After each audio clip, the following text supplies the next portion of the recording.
there is from the trolling side, there is you get damaged if you're not careful. And then also you get so many burdens. And then you get so many burdens from the society. The moment I came out, you should have seen my phone the next morning. You gave out your number. You gave out your number.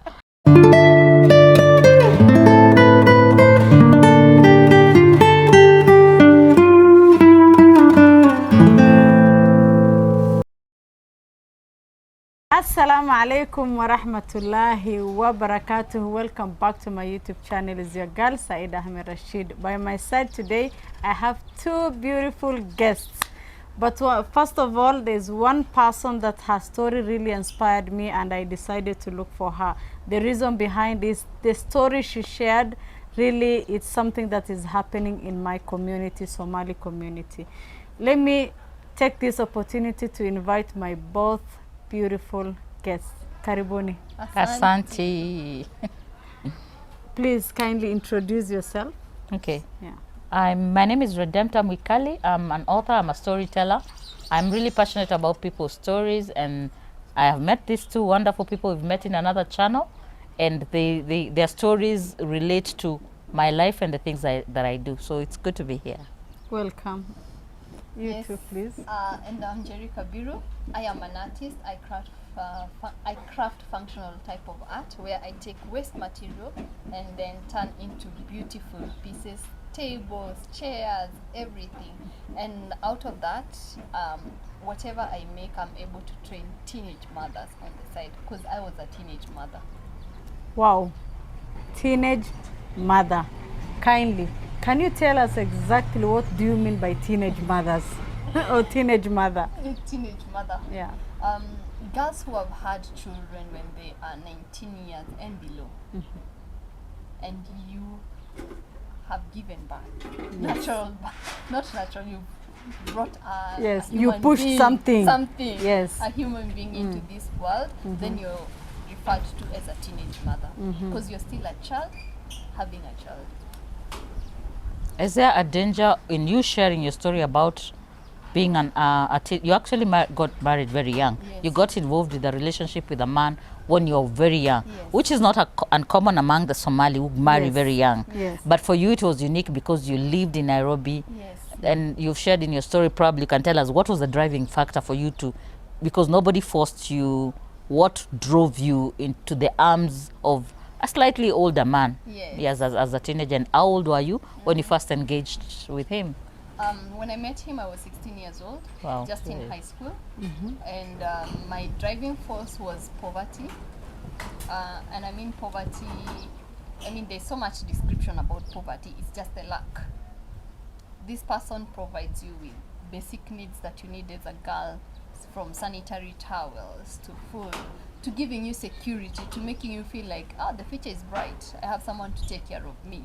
So that is what led me into being in that committed relationship, which brought forth a child. And now to bring back our hosts today, is what drove Jerry similar to what is driving girls, or is it a cultural thing?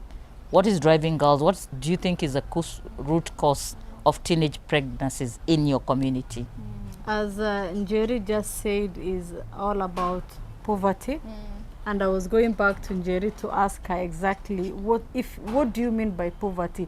Does it mean that whatever you got from that cowboy, that boy, did you get from your parents, or you didn't have that opportunity? That is why that poverty drove you to that person. It's both ways. Okay. My parents would provide a certain level, but this person gave me much more than my parents would give me. If, for example, meal, my parents, let's say they would afford 1 meal a day, but I'm able to get an extra meal from this person. You get? And apart from that, in my ghetto area, a girl would target or would look for a guy who is financially stable, who will take them out of the ghetto to something better. Okay. And something better was not fight, something just around us but it felt like it's much more better. If I lived in a one room, but this person can afford a one Two bedroom with my own toilet inside, it looked like it was something An big. upgrade. Because also you're a child in your mind. Yes. So that is how I can describe the part of poverty. Just someone is adding to more into what I have. I have this kidogo, and then they're adding more to making it look like it's big. Yeah. So it's baby, a child having a child. Yes. Okay. For us, for me, like our community, this thing is among my community. Young ladies, you can see even they have good opportunity in school. They have this chance to go to school, but also it's not that the way we say it, our parents cannot provide everything that we want as children. Yes. So what they do is now, if they get somebody who is potential, but for you, I don't know your case, but for us it's something that as a Muslim you have to get married. They have to, somebody to come home and say, now I want this young girl, maybe she's in class 7 or she's in class 8. So somebody's just saying, after class 8 I just want to marry her. Imagine she's just an underage girl, that her education is being she's not going to continue with her education. But for you, Njeri, I want to ask you this question. Yes. Did your parents knew about this, or did they accept you being a teenage mom? Were they aware of the scenario? Teenage bride. Yes. Teenage bride. Yes. Definitely they were not so much aware. They were not so much aware, but they saw I had friends, and he was one of the friends. So I never came and said, this is my, I'm moving, you know. And during holidays I would go to his place, even stay there. And of course at home I'm not saying I'm going to live with a man. No. You know, you cover it up. I'm going to maybe a camp or something, you go there. My parents did not know that much.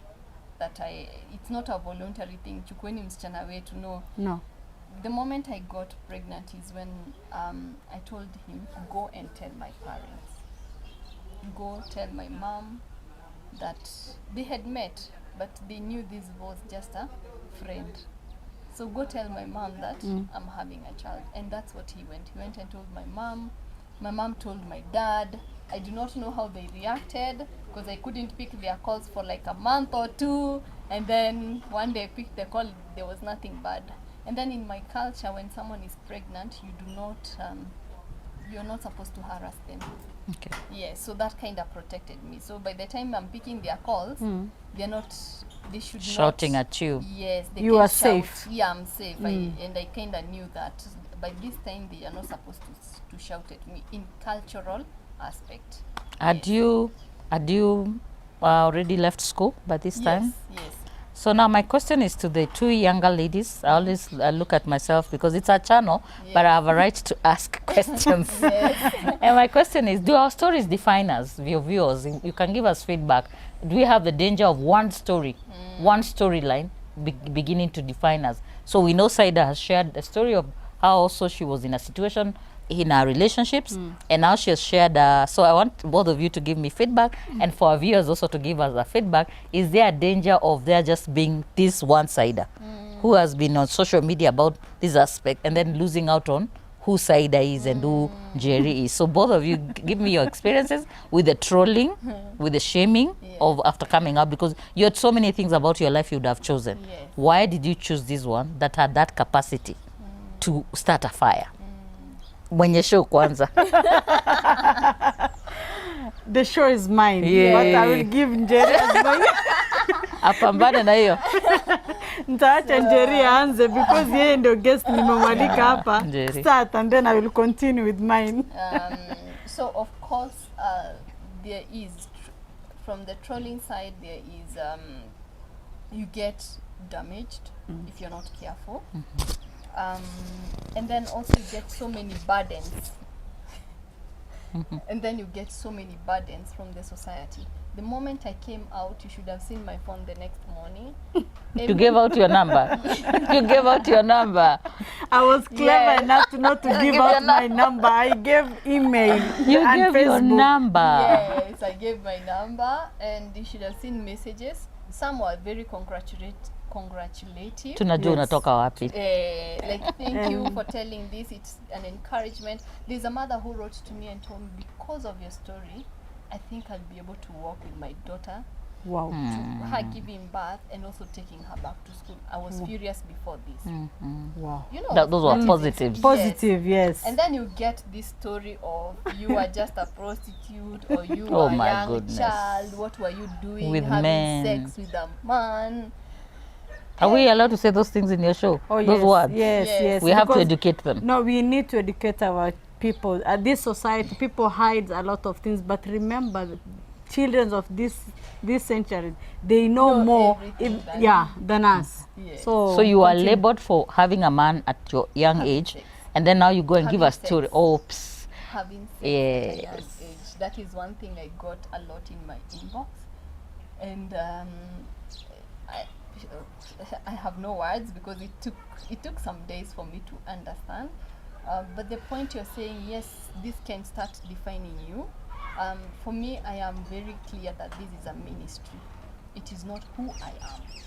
And every time I keep on saying, I was a teenage mother. I am not a teenage mother. Yes. Now Yes. you're over 18. Over it. Because not Yeah. even if I was still a teenage, it's part of my past. When I Yes. had a child, when I became a mother, it's in the Past. Past. The reason why I'm coming out is because I want to make sure other girls out there, they are protected. Please Yes. do not have sex and not protect yourself. If you can abstain, good. If you can't, protect yourself. Number two, if you have a child out, if a child is pregnant, the first thing is do not marry them off. Take them back to school. Do not uproot now the tree. Make sure that this tree, even if it's cut, it can still sprout and grow again. That is my biggest advocacy. Mwenye show yeye alitroliwa because look at her artistic nywele ni ya rangi ingine. Wewe na hizi hijab zako zitakuwaje? Bado walikutusi. We na hii hijab. We. The first time I came to public, first I was coming as a fighter. I was coming to fight. I was a bitter sider. But pia nilipata negativity was all over, mostly women. Tukisema adui ya mwanamke ni Mwanamke sadly. Yes. So negative. Let me start with positive. Oh, should I start with negative comments or negative? Which one? We're talking about trolling and how that story had the danger of defining you being ule saida wa. Si ndio nakwambia iko hizo ndo sasa Hizo ndio kitu mingi. Kabisa. Negative kwanza zilikuwa it's like huyu mwanamke anajianika nje, she's coming out, she's not ashamed of herself, and you know, seems she's the first woman to be divorced and the children taken away from her. What is she trying to teach our children? Okay. You know? So both of you were trolled this despite your differences. Yes, but positivity, I was able to rescue a lot of women, Somali women, from abusive relationship, abusive marriage, children being taken away.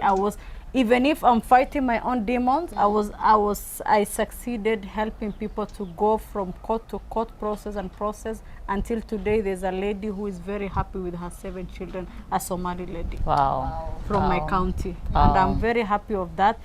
If my story inspired somebody, one person, that is enough for me. So Somali community is something that really affecting us, or let me say me as Saida. The way I invited today and Jerry here is because of these teenage mothers, and this is exactly what is happening even today, 21st century. Wow. So Njeri, as she's now here fighting for those girls, I want to ask you, Njeri, if is whatever you are doing or whatever you are planning to do, is it you are just doing people in Nairobi, or you want to also proceed to other counties? Because for me, I will be really happy to invite you to Northeastern. I want you to start this process down there, because there's a lot of young ladies there who are suffering and having children out of school. And she has a curriculum for emotional wellness, which is applicable to anybody in Kenya, in the world. In the world. So of course, the project is taking shape and taking different aspects. There's that place where we want to go to different schools, Yes. talk to girls about sex, about protection, and about if they get pregnant, what is the first thing to do as a woman? Yes. Because the first thing, once you get pregnant, it's like your identity is taken. But how do I take back my identity and build myself up to be something, not just for me, but to the human being that I'm bringing to the world? So yes, I would love, please, let's go. Let me know. Tutaenda. You first need to buy for me a hijab. That's the first gift. Utakata dread ama zitaficha huko? Zitaficha huko ndani, ndio. Come with me. Yes. Njeri, we have ladies outside there who are very young, having children at underage, Yeah. and maybe they have this opportunity to go back to school. But maybe they have this, they want to do something for themselves, to grow themselves, Yes. to be somebody in future. Yes. What can you advise them? I want to talk about that. I only did a diploma in community development when I was pregnant, and I did my exam after giving birth. That's it. The self-development, you have to work on yourself. You. Education is not about sitting in class, it's about you empowering yourself. What I do for a living, Yes. which is You, we have which Art. Yes, art. Uh-huh. This is just a portion of it. There is tire tables, tire seats for hotels, homes, and all that. I did not go to any school to learn this. yes. I have gone through trial and error. You try this glue, it doesn't work. You hit your finger. You stay 3 weeks with a bandage. You know, things like that. But I was so determined to make something out of it. What I'm trying to say is that if you can't go, if you're not in a position to go back to school or to get even sponsorship to go to school or even take yourself or your parents, you can still empower yourself. Yeah. Empowerment is within us. It's not externally, it's within us. It's for us to bring it. Out. Yes. Question is, if you don't have a support system, because everything what I believe, somebody must have a support system. Yes. You cannot just wake up one day like this and say, I want to do this thing, and imagine you don't have somebody to help you or somebody to hold your hand. Yes. So in case there's somebody outside there who will see this, or Yes. maybe Saida wants to bring for you 5 girls Yes. from her community Yes. who are young mothers. Do you train young mothers to do this? Yes, I do train them. And the first support system is for someone to ask for help.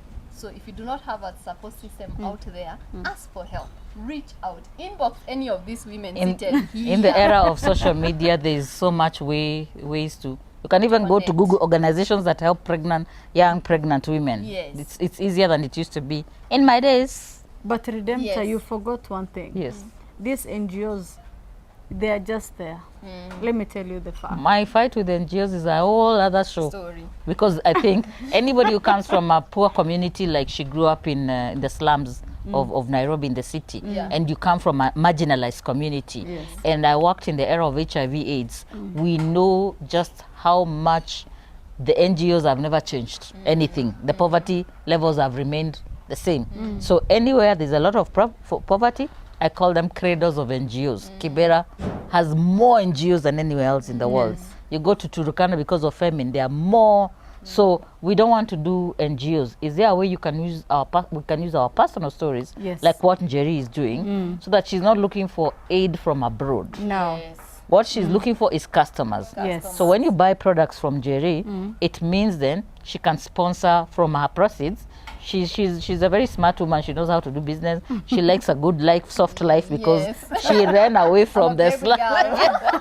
I'm a baby girl. Soft life. Yeah. So your model of what you're doing is you do the work of your hands. You make Yes. this beautiful. I mean, I think we will have the images of what she's doing. This is just a tip of the iceberg of what this amazing woman is doing with her I will hands. share the pictures. and So all of that. your model is you're actually giving from yourself, Yes. and you get help from your small circles, Yes. where you share a story of this girl became pregnant, could not get scholarship because these organizations don't consider pregnant. So the model then we are saying, because we are talking about NGOs, Yes. and being African women, we can talk about NGOs for 3 days. I'm sure Dandora is another creator for NGOs. Yes. So she's really a trendsetter where she's saying my personal experience. Yes. I'm using it because I can relate with all the poor girls from my neighborhood who are having babies. And so she's not running to do an NGO. No. She's running. For you, you're going to become a leader in your community, I'm sure. Hata nisiseme, hiyo ni yako. Let me try. And also if there is an organized group of women out there who can access the materials by themselves and can Yes. come in and Yes. pro bono give them Services. the skill. Okay. Yes. For example, Absolutely. Saida, you have 5 girls here. Yes. You're able to fund the Materials. I'll just give you a curriculum. Let's focus. Let's say we are going to teach them this specific crafting, Yeah. and you're not teaching them for them to be artists. We're giving them a skill. A skill is someone being able to raise themselves or to work with themselves or to find an identity. So during this period, I'll come, train them, and that's it. So sometimes I get reached out by those NGOs, come and train us, not NGOs, groups of women, groups of women, and depending on the need that is there, I would still walk in and And help them to do this. Yes. Wow. Thank you so much, Jerry, and thank you so much, Redemptor. Most welcome. For me, as Saida, you are seeing me here, I've ever done this thing. I can't lie to you. I know how to do this. I know how to do the math, but because of, I don't know, being busy or focusing on another issue, Yeah. but also I can do this, but it's long time. I think you may help me a bit to come back to and do. Yes. Imagine this thing, bottle free, and the material may be less than 500 shillings. And maybe somebody can sponsor you with that 500 shillings, and you can do this by yourself, and you earn money through this. Who would imagine that somebody can use a bottle to make something a decor? And this is for sanitizers. Office, tuna sanitize. So maybe hii ni yangu ama ni ya Redemptor. She has so many girls she's supporting. If we finyilia her. I'm going to promote her, and Redemptor also you have to promote her because you also promote her. She sells You have books. to buy her books. Her books are Yeah. So by any chance, or you need to contact Njeri and Redemptor, I'm going to share their social media platform. You can get them through Facebook. They have also YouTube channel, Redemptor Mwikali, and Njeri who in your- Kabiru. Kabiru. Yes. Ni Mkikuyu sasa Kafiru. kidogo Kafiru. You can get her through. Yeah, but the pronunciation is Kabiru. Yeah, The it's spelling. Kabiru. Yeah, the spelling. The spelling. Yes, Njeri Kabiru. You will get her through Facebook, Instagram, YouTube. If you want to learn this thing through YouTube, just subscribe to her channel. Go and watch, learn where you are, and anywhere you are, you can learn through this. And Redemptor Mwikali, she's a writer. Guys, thank you so much, my people. I hope you'll learn something from Jerry, a beautiful lady. She's not a teen mom anymore. That doesn't define who she is. She's a beautiful mother, a volunteer who helps people and helps other women to come up and do something for themselves. Yeah. Thank you so much. Don't forget to like, subscribe, and share. Till next time, is your girl, Saida Ahmed Rashid. Stay blessed and stay safe.